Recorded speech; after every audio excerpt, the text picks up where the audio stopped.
Peace. For most of human history, war was the natural state of relations between states and empires, and peace was a mere interlude between wars. You can see this in a graph that shows the percentage of years that the great powers of the day, the 800-pound gorillas, fought each other in wars. What it shows is that 300 or 400 years ago, the great powers were pretty much always at war. Nowadays, they are never at war. The last great power war pitted the United States against China in 1953, 65 years ago, and there hasn't been one since. If we zoom in on the 20th century, there is no missing the two horrific spikes of bloodletting concentrated in the period of the two world wars. But World War III, which was widely predicted to happen during the years of the Cold War, never happened. And in fact, in the post-war era, not only was there no World War III, but the rate of death from all wars has declined, thanks to the growth of prosperity, of democracy, of commercial ties between countries, of peacekeeping forces from the United Nations, and international laws and norms against conquest, and an increased valuation of human life that inhibits leaders from turning their young men into cannon fodder. The rate of death from all wars has fallen from about 20 per 100,000 per year to 1.2 per 100,000 per year. Freedom and rights. We have all been concerned by the retreat of democracy in regions like Russia, Hungary, Turkey, Venezuela. But still, that does not negate the fact that the overwhelming trend in world history is for democracy to increase. 200 years ago, the number of democracies could be counted on one hand, and about 1% of the world lived under democracy.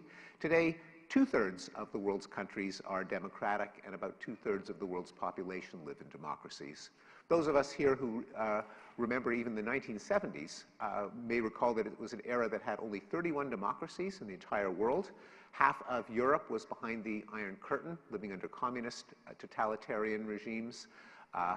Spain and Portugal were literally fascist dictatorships. Greece was under the control of a military junta. Most of Latin America was under the control of military governments, as were Indonesia, South Korea, and Taiwan. Today, all democracies, and the number of democracies is 103 today. And countries have been constrained in their ability to brutalize their citizens. Perhaps the most dramatic example consists of the death penalty, which used to be pretty much universal across countries, including for trivial misdemeanors like poaching and counterfeiting, often in grisly public torture executions. But in recent years, 3 countries have abolished the death penalty per year. And if the current trend continues, capital punishment will have vanished from the face of the earth by 2026. Violent crime. In pretty much any part of the world that is in a state of anarchy, that is not under the control of the rule of law, there are high rates of homicide and violent crime. In Europe in 1300, the rate of crime was of homicide, was about 35 per 100,000 per year. As the kingdom started to establish rule of law over the medieval patchwork of fiefs, England, Netherlands, and Belgium, Italy all brought their rate of homicide down from 35 to 1.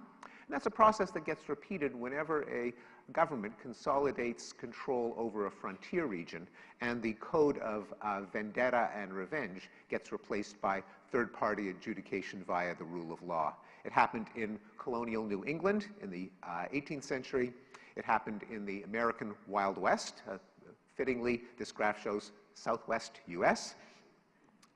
And even in a country that has not brought its rate of homicide down to the level of the rest of the world, Mexico, 100 years ago, the homicide rate in Mexico was about 5 times higher than it was today.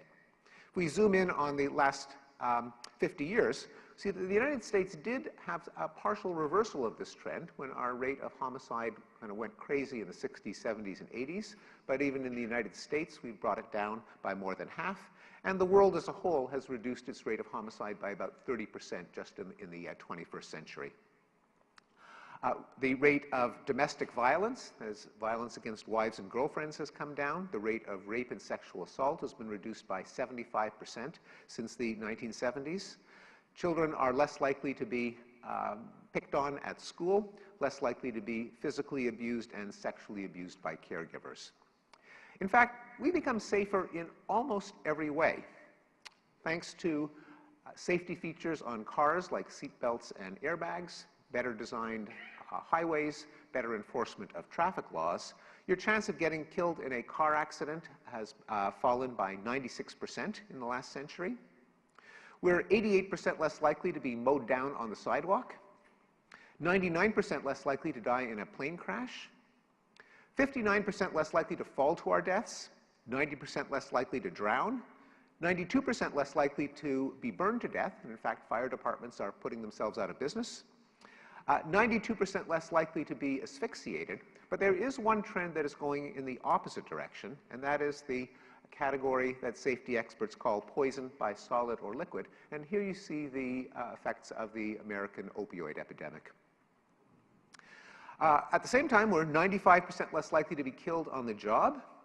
And even the so-called acts of God, droughts, floods, wildfires, storms, volcanoes, landslides, meteor strikes, earthquakes, all down by about 90% since records were first kept.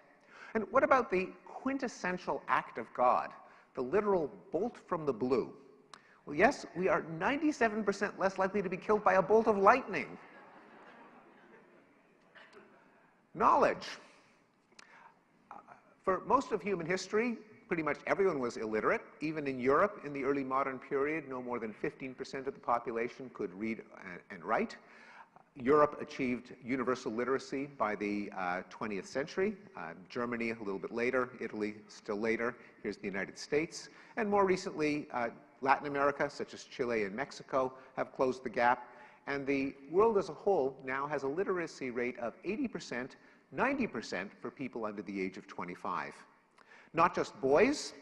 In 1750, only 6 girls could read or write for every 10 boys.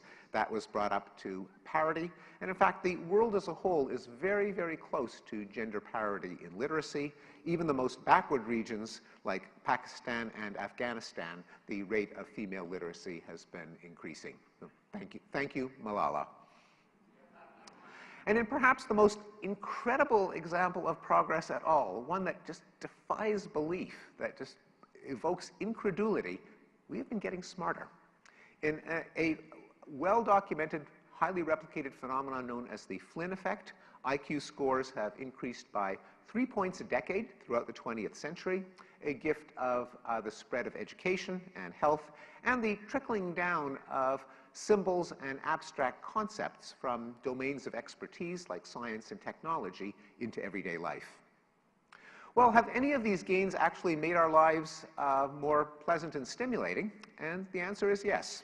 For example, in the 150 years ago, a typical work week in the US and Europe was more than 60 hours. That has fallen to less than 40 hours, and workers get, on average, 3 weeks of paid vacation. Thanks to the penetration of running water and electricity into households, now 100%, and the spread of what used to be called labor-saving devices, such as washing machines, vacuum cleaners, refrigerators, dishwashers, stoves, and microwaves, the amount of time that we lose to housework, which people rate as the least pleasant way of spending their time, has fallen from 60 hours a week to about 15 hours. That is 8 hours a day to 2 hours a day. When I say we, I really mean women, since housework typically is highly gendered. And it means that what used to take women 8 hours a day now takes 2 hours a day. Thanks to the decrease in the work week and the decrease in housework, we've enjoyed 8 hours a week more leisure time just since the 1960s. The gain has been enjoyed more by men than by women. It plateaued for women around 1995. And the reason is that nowadays women spend more time with their children. A single working mother today spends more hours with her children than a stay-at-home married mom in the 1950s. So forget Leave It to Beaver.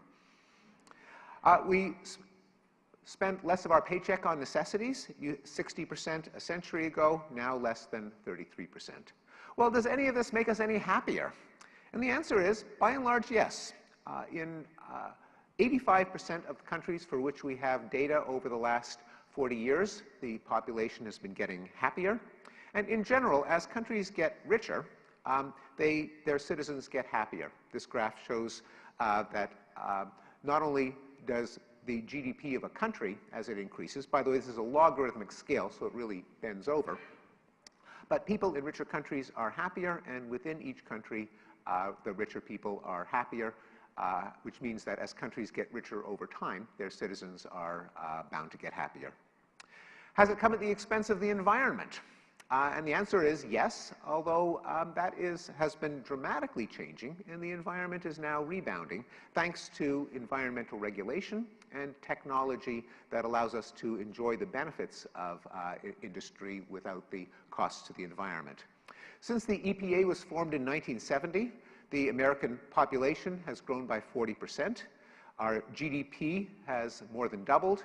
We've driven twice as many miles, but the 5 major air pollutants have declined by 60%. So the idea that we can either enjoy modern economies or protect the environment, but not both, assumed both by people on the far right and on the far green left, turns out to be wrong. We can bend the curve.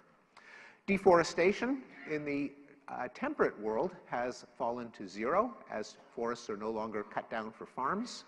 In the tropical world, deforestation alarmingly continues, but it is past its peak, and the trend now is for less deforestation. Since 1970, the world has shipped twice as much oil by sea, but has had 85% fewer oil spills. And the amount of the Earth's surface that's protected against economic exploitation has doubled from 8% to 15%, and the number of marine conservation areas has also doubled from 6% to 12%. So I hope to have convinced you that by many, many measures, we have made progress. So how is the fact of human progress reflected in the news? Well, I'm going to show you the results of an algorithm called sentiment mapping, which tallies the number of positive words and the number of negative words in a big sample of news stories. And it shows since 1945, the New York Times has gotten glummer and glummer. And the same is true for a summary of the world's broadcasts, which just as we've been living longer, safer, healthier, and happier lives, the news has been getting more and more morose. So why do people deny progress? One answer comes from cognitive psychology. Amos Tversky and Daniel Kahneman have noted that we tend to judge risk and probability by a mental shortcut they call availability. Namely, we rack our memories for available examples, for images, narratives, anecdotes. Now, if you combine that with the nature of the news, news is about stuff that happens, not about stuff that doesn't happen. You never see a journalist saying, here I am reporting live from a country that is at peace, or a city that has not had a terrorist attack. Also, news is about sudden events, not gradual changes. The newspapers could have run the story, 138,000 people escaped from extreme poverty yesterday, every day for the last 30 years. But they never ran that headline because it never happened on a particular Thursday in October. So if you combine the availability heuristic with the nature of the news, you get the impression that the world is getting more dangerous and always has been. Another psychological bias that we're subject to has been called the negativity bias, that bad is stronger than good. We dread losses more than we enjoy gains. We think about and feel bad events more than good ones, especially recent bad events. The passage of time makes us forget how awful things used to be, explaining the observation of Franklin Pierce Adams that nothing is more responsible for the good old days than a bad memory. This opens up a kind of marketplace for prophets to remind us of dangers that we may have overlooked. And so doomsayers, prophets, and will remind us of all the things that can go wrong. And we tend to accord them tremendous respect. As the financial writer Morgan Housel pointed out, pessimists sound like they're trying to help you. Optimists sound like they're trying to sell you something. Let me end with 3 questions about progress and enlightenment. You might think, isn't it good to be pessimistic, to speak truth to power, to rake the muck, to afflict the comfortable? Well, not exactly. It's good to be accurate. That is, of course, we must be aware of suffering and danger where they occur, but we also have to be aware of how they can be reduced. Because there are dangers to thoughtless pessimism. One of them is fatalism. Why throw money down a rat hole? Why throw good money after bad? Why waste time and money on a hopeless cause? If humanity is doomed anyway, well, let's enjoy ourselves while we can. Eat, drink, and marry, for tomorrow we die. It can also open the door to radicalism. If every part of modernity is in deepening crisis and is about to careen off the brink, then that licenses calls to smash the machine, drain the swamp, burn the empire to the ground, or to empower demagogues who promise only I can fix it. Second question, is progress inevitable? And the answer is clearly no. Progress cannot mean that everything gets better for everyone, everywhere, all the time. That would be magic, and progress is not magic. Problem is using knowledge to solve problems, which is very different. Problems are inevitable, and solutions create new problems which have to be solved in their turn. Also, the world has been and surely will continue to be blindsided by nasty surprises, and I've mentioned a number of them. The world wars, the 1960s crime boom, AIDS in Africa, the opioid epidemic. And there are severe global challenges which we have not yet solved. Foremost among them, climate change and nuclear weapons. But knowing that we have solved problems in the past, we can treat these as problems to be solved in the future. They're unsolved as yet, but solvable. They're not apocalypses in waiting. We can pursue decarbonization via carbon pricing and low, zero, and negative carbon technology, and denuclearization via international stability and arms reduction. And just a couple of indications that these are not utopian hopes, but are feasible, is that if you look at the amount of CO2 that it needs to be emitted to produce $1 of GDP, of economic value, you see that countries tend to follow an arc of increased carbon use followed by decarbonization. The UK increased its CO2 emissions during the Industrial Revolution when it started burning massive amounts of coal, but then climbed an energy ladder to lower and lower carbon energy sources, from coal to oil to natural gas to renewables and nuclear. It's a similar transition followed by the United States, by China, by India, and here you have the graph for the world as a whole. Now, this is by no means enough to deal with the threat of climate change. Those numbers have to be brought to zero, but the fact that they have been coming down shows that this is not a vain hope. Likewise, the primary fact about nuclear weapons is that throughout the nuclear age, no nuclear weapon has been used since Nagasaki, more than 70 years ago, and the world's nuclear arsenal has been in decline. That, in fact, it's 85% smaller than it was during the height of the Cold War. More generally, progress is not a mystical force that just carries us ever upward. It depends on embracing the ideals of the Enlightenment, namely applying reason and science to enhance human flourishing. If we continue to embrace these ideals, there is a reasonable expectation that progress can continue, and if we don't, it may not. Final question. Does the Enlightenment go against human nature? Is humanism, as some people claim, arid or tepid or flattened?